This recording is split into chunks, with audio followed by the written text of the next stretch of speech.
Salam Indonesia, Anda menyaksikan berita terkini bersama saya, Madis Kedenekarang. Pemirsa, kasus COVID-19 baru di Bali pada Sabtu 22 Mei kembali turun ke 2 digit. Jumlahnya setengah atau 50% dari tambahan sehari sebelumnya. Pasien sembuh dilaporkan bertambah melampaui kasus baru. Kenaikannya juga 2 digit. Menurut data Satgas Penanganan COVID-19 Bali terdapat 50 kasus baru.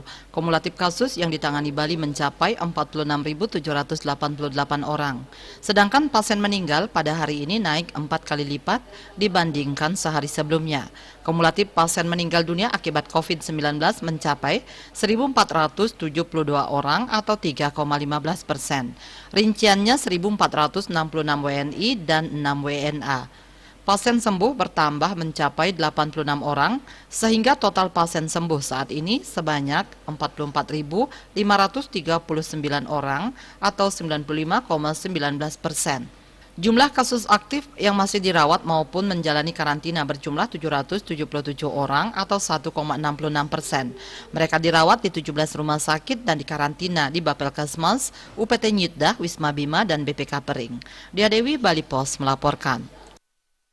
Pemirsa, untuk mencegah penyebaran COVID-19, ingat pesan Ibu, selalu terapkan 3M, wajib memakai masker, mencuci tangan, menjaga jarak, serta hindari kerumunan. Dengan penerapan perilaku 3M, Indonesia segera terbebas dari virus corona menuju Indonesia maju. Tetaplah bersama Bali TV. Salam Indonesia.